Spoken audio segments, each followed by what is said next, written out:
Aubonne.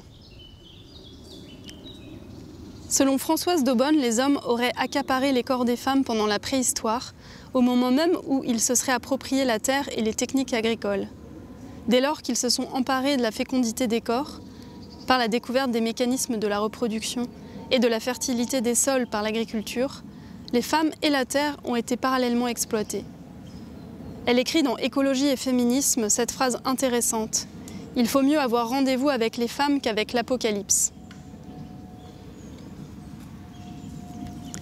Cela montre que nous, les femmes, nous ne devons jamais baisser la garde.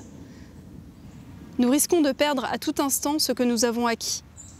Par exemple, je lis la bande dessinée de Jean-Marc Jancovici et Christophe Blain, Le Monde sans fin. Elle explique remarquablement la descente énergétique à laquelle nous sommes confrontés et que nous pourrions planifier, si nous en avions le courage politique, avec un pragmatisme presque teinté de joie.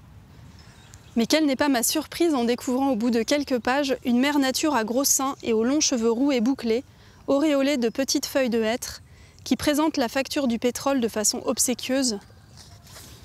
J'aurais plus volontiers représenté le vivant par une carapace de tortue géante, un dessin de mon fils, ou à la limite par Françoise d'Aubonne elle-même. J'évoque souvent avec toi la difficulté à mener une vie simple et sincère et à ne pas prostituer son cerveau. Quel imaginaire déployer comme une canopée pour résister aux injonctions de la publicité, à l'accumulation et à l'obsolescence programmée? Tu m'apprends que nous serions soumis en moyenne à 15 000 stimuli publicitaires chaque jour. Je n'arrive pas à y croire. Il ne suffit donc pas de se débarrasser de son tiroir-caisse, de son canapé, de ses projets de carrière et de notre vieille langue qui classe.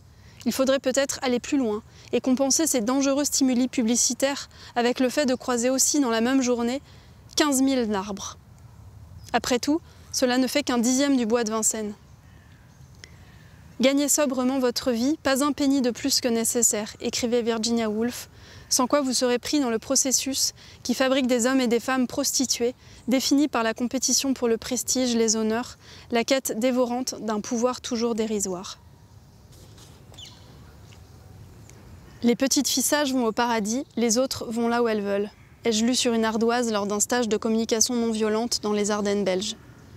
Les petites filles, en tout cas, seraient capables d'identifier des centaines de logos d'entreprises, mais moins de 10 plantes de leur région. Une enquête sur les livres d'enfants a montré le déclin continu d'images de nature et d'animaux sauvages.